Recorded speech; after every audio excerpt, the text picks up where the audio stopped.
chairman, my former teacher,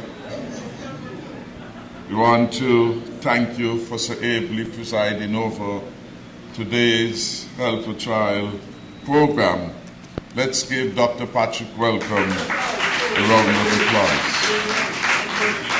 I want also to recognize and to say how pleased I am that today's event is being graced with the presence of my cabinet colleagues in the Honorable Eugene Hamilton and the Honorable Senator Wendy Phipps. Let's give them a special hand of welcome.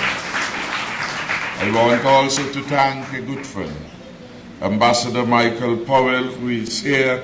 Could we also extend to him a hand of welcome? And indeed, this is an event in which we recognize and celebrate with our students, schools, teachers, and parents. And so we are delighted that the Permanent Secretary in the Ministry of Education, Mr. Hodge, would come and bring a large entourage to accompany him. Let's give the leadership of education a round of applause.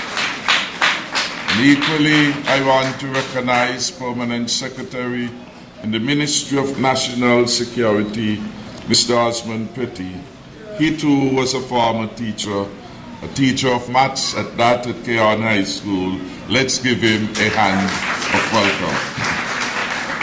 To all the senior officers of the government, we are happy to have you. We are happy to have our head teachers with us. And we want to recognize too Mrs. Yvette Blois, former head teacher who is here and who will be assisting with the distribution of prizes. Let's give Mrs. Blois applause for many years contributing to the education. Parents, guardians, students, all, I bid you all welcome and hope that today's event will long be remembered. I just want to make a few remarks on this occasion because today had been quite a hectic one and we had several events at which I had to speak. I left, as Mr. Welcome said, the event in Kearn, where the government unity housing solutions were being delivered to the people. And some 15 lucky persons came up to receive their keys. Today was the turn of the people of number 8. Hopefully next stop would be the people of number 7. Wherever direction the program goes though, in every constituency in St. Kitts, the Team Unity Housing Program has unfolded. And so in all of these areas, everywhere, housing solutions will be provided. It's then just a matter of time.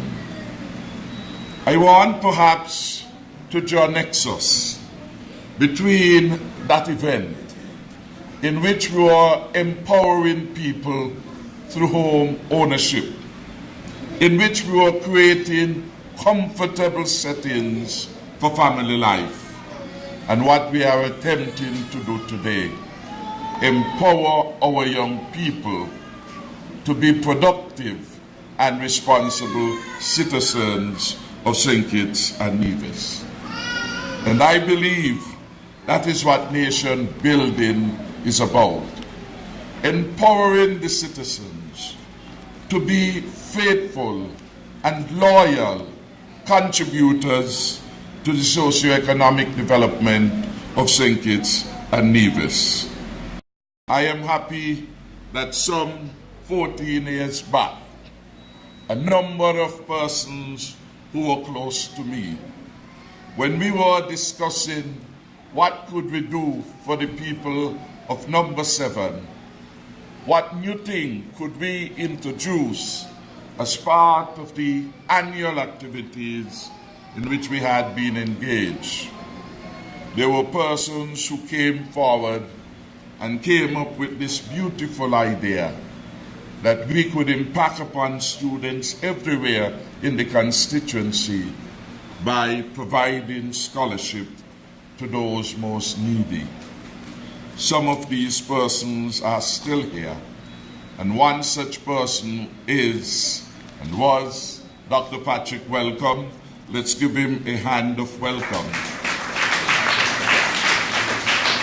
With me then was William Phillip of Phillips, and he's still there. Let's give him a hand of welcome. And there were several other persons from each of the community who came with the idea and who were willing to provide support to that particular idea. Today, 14 years thereafter, I want from the bottom of my heart to say it was an excellent idea whose time had come, and to say thank you to those who were there 14 years back when we launched this program and those who are now part of the committee today. Give them all a round of applause. And talking about those who are here today, I want to single out Miss Myrtilla Williams, or is it Matthew? Myrtilla, for her hard work in organizing this program. For several years, she has been at the heart and center of the organization of this particular event, a job she has done successfully and without fault. Myrtilla, could you just take a stroll across so that she can be recognized? I want to thank her because she has been at the heartbeat of much of the organizational work within the constituency and the mobilization effort. We found her a couple of years back, and we want to have her for many years in the future. So I say thank you very much. I have a sense of comfort and satisfaction from doing an event like this, and to provide the leadership and support, because in many respects, when I look back at my own life, I have been a lucky fellow. I have been like a blessed child. And so I have experienced throughout my life the gift from others. I want, at this point in time, to experience the pleasure of giving back. And for 14 years, we of this constituency have been in the business of giving back to our young people, because we believe, as you see written here, education is the best gift that we can give to young people. The best gift for all of the reasons that Permanent Secretary Hodge spoke to, the great equalizer. And as we examine the behavior of persons, the science and the research tell us what Calypso Sparrow said to us in song way back then in Mr. Hodges' time, but it's still a powerful message up to present time. In this world, there is no place for an uneducated boy or girl. And it is important very early, we who are the guardians, we who are the adults, do all that we can to give our young children the best gift, the gift of education, which for all of its transformative powers mean that there is no constraint on the progress that you can make. And it matters not where you would have started in life, poor, humble, hungry. What is important with the transformative influence and the right attitude, which Dr. Wellcome now speaks about, you can make it very, very far. There is no limit. There is no limit.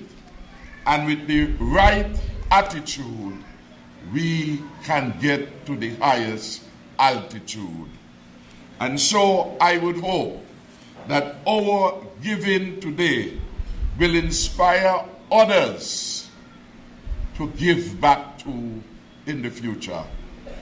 Give back not just to our institutions of learning, important as they are in the purveying of a quality education, but to give back to our church in leadership, in tithes and offerings even.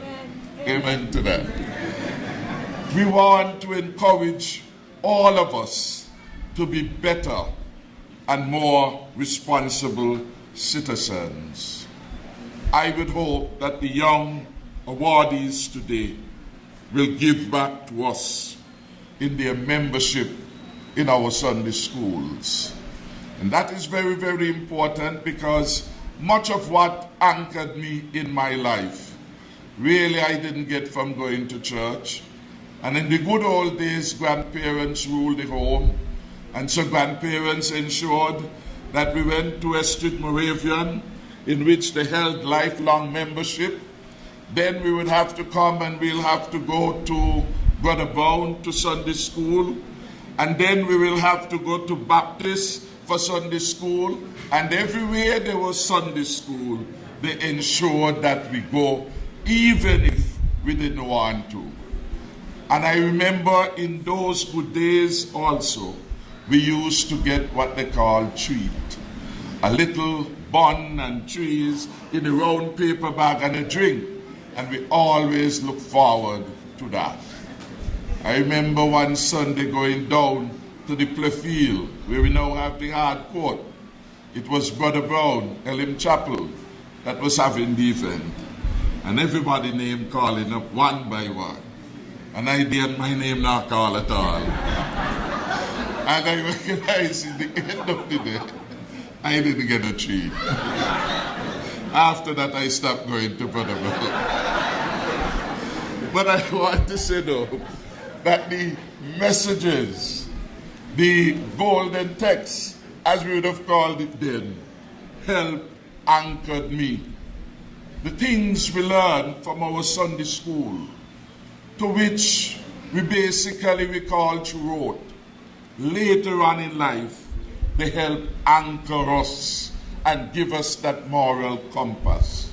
And so to you, the parents and guardians, I want to say that one of the gifts you must give to these young people is the gift of exposing them to Sunday school. And there is so many churches now. In Tabernacle alone, I'm sure we are over 10 churches. One here, one there, one there. You could count them all. And Pastor Payne just above there. So you have options now in terms of where you would want to take the children.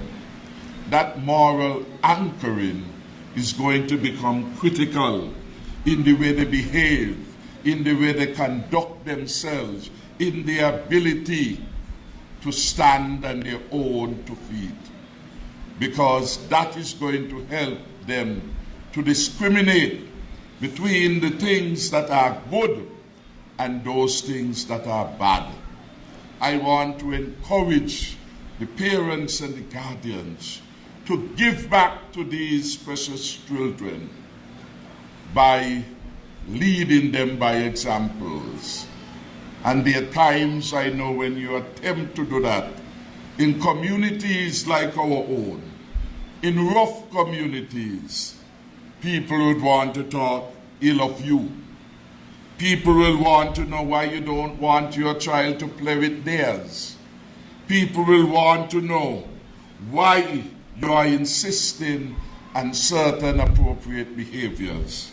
And you must be brave enough to say, I am doing this to give my child, this young lad, an opportunity for a better future.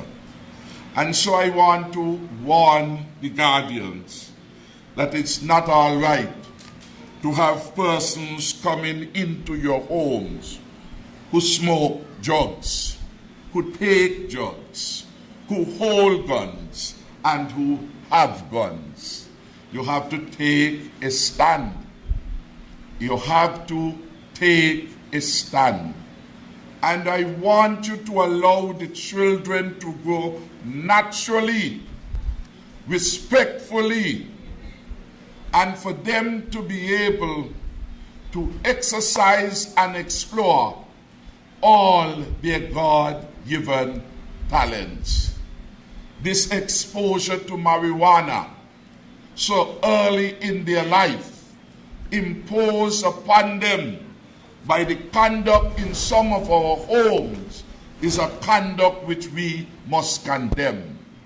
And those of you who know that that suits you, I am appealing to you to stop it now. You are messing up the children, and you have to act more responsibly so that these children really can exercise their gifts that lay latent even now. Please let them make healthier choices.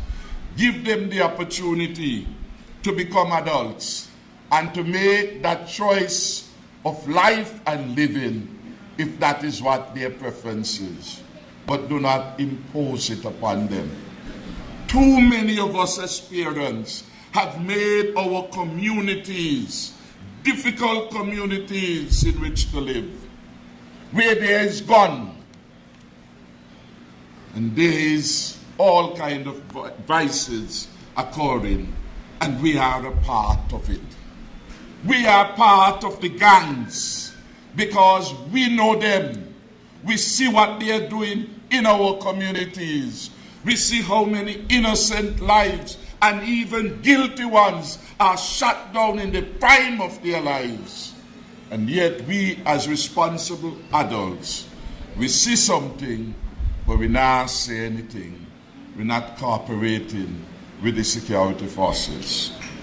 I use today's event where we are celebrating children, where we are attempting to assist them to move forward in a more progressive way, to make this profound statement and to appeal to your consciences. I want to appeal to the parents to give more support to our schools and by extension to our teachers. Talk more to our head teachers and talk more to the teachers of the students. And equally, I want to appeal to the teachers to be leaders in the community. Leaders in the community. And as I reflect upon my own growing up, to Miss Swan School just above Gilfillan, to the church school at Methodist, and to the upper school further up Mission Street. And then we went across to Heart and Hand, and then we were lucky enough to come down into the new school. Who are the teachers then apart from Patrick Welcome? We had Carmen, Henry from down the road. We had teacher Vanta, teacher Susanna Lee, teacher Mrs. Dale, teacher Miss McCall, teacher Miss Petty, and you could call them. And up to today, you still have difficulty calling them outside their name. You always preface it with teacher this and teacher that.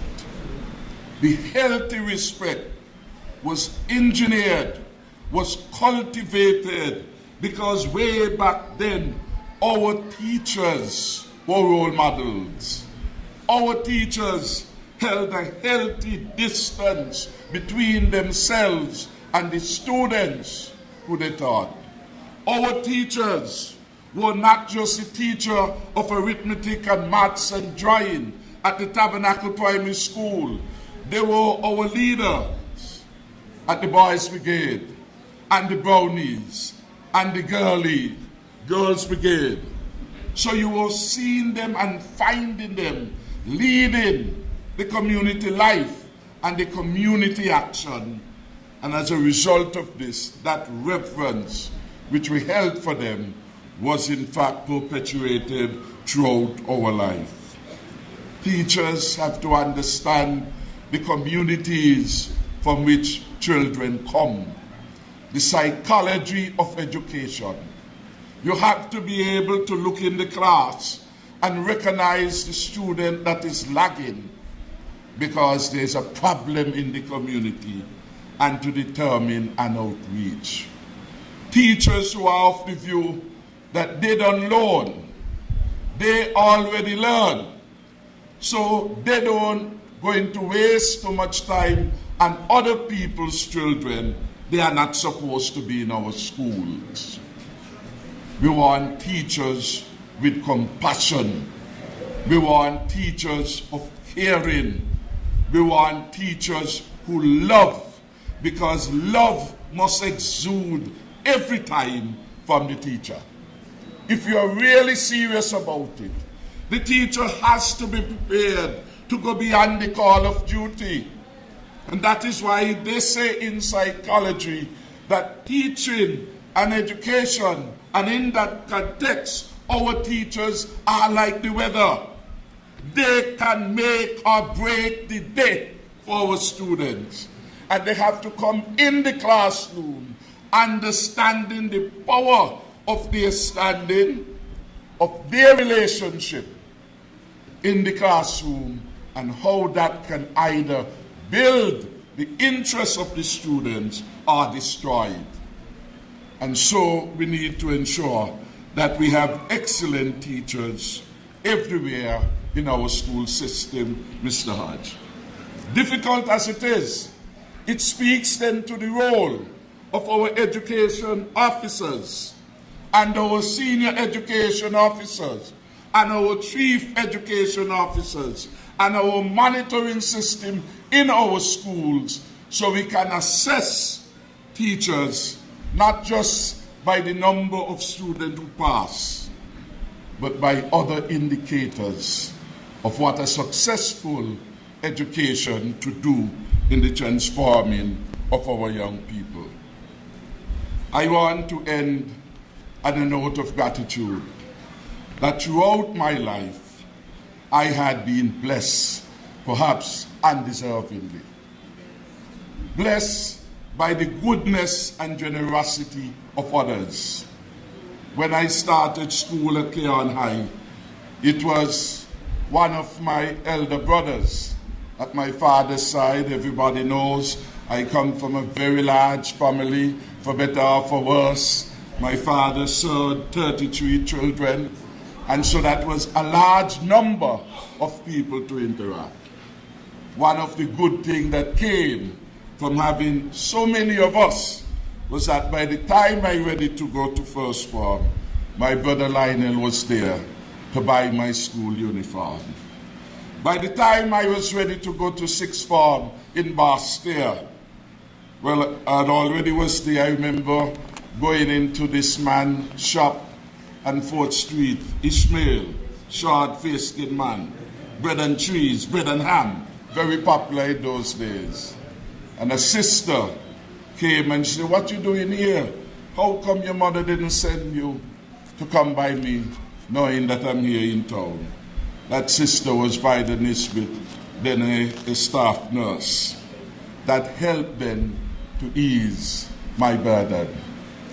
And when it was I had pursued studies and undertook what we call then the UWI exam, and had won that several times and had difficulty in getting the economic costs paid, it was a Professor Robinson who came all the way from Jamaica, met with Constance Richardson at the University of the West Indies, took me to Hector at the Development Bank, and paved the way for me to get the financing to pay my economic costs to university. And at the end of my university life in Barbados, I graduated with a first-class honor, best student in accounting. the struggles that we endure sometime prepare us for a greater and more difficult journey. When I went on to Trinidad to do my master's without a lot of financial support, I was lucky through performance to win the first ever postgraduate award being offered by the Central Bank of Trinidad and Tobago. And I was like in abundance with money then. Because I, as a student, so big was that award, I was able to send home money to my mother who was there. When I had finished my studies at the university and was planning to come back home, it was Errol Sims, then the head of the Department of Management, who came and said, "You have done such a wonderful job. The university wants to invest in you." And the University of the West Indies, with CEDA, was prepared to invest over $250,000 TNT then to get me into Canada to do a PhD, to come back and to serve them as a professor and a member of their faculty. The rest of that is history. I went off to Canada. The politics interrupted the game plan of the university. I came back. In fact, I reached back on the island after the elections were called. Just a few days, as it were, to mark my name. And truth be told, when I came back, I was convinced by my friends in Canada not to engage in the politics because my career path had now been made clear by the university. I was to be a professor. And when I came home to tell the news, the people who were there were so overwhelming in their joy that I didn't deliver the message. And so you see what has happened thereafter. What did I get myself into? But I want to say thank you, because we do not know what our life's journey would be about. We could plan it, but our plans, like every other mortal plan, could easily come to naught. The gift I got in the end was the love of the people of Number 7, who took a chance on me then, way back in 1993, in November. They took a chance on me. And I want to say thank you to all of you who way back then in 1993 in November, even without knowing me, took a chance on me. In 95, you took another chance. In 2000, you took another chance. Hopefully I was earning it each time thereafter. In 2004, the people of Number 7 returned me in good favor. In 2010, you did it to me again. And in 2015, when many thought it was all over, it was you, the good people of Number 7, who made history in electing me again, one more time, Harris again, as your beloved parliamentary representative. And I shall always remember the people of Number 7 who, when faced with choices, time and time again, chose Harris again. My giving back and organizing for others to give back to this constituency will always continue. The people in my constituency are like my brothers and my sisters. Each of them have attempted over the last 24 years to develop a personal dialogue, conversation, and contact. And I've had great satisfaction from working with them. Even when they talk about my big head, I know where that was coming from. It was a reminder that I had something to do which I had not done, and that annoyed them. So I say thank you. Thank you. The deep love I have for all of my constituents will endure long after this life of politics. So from the bottom of my heart again, I want on this occasion to extend my heartiest love and support to the people of Number 7. You will always be in my heart. Thank you very much.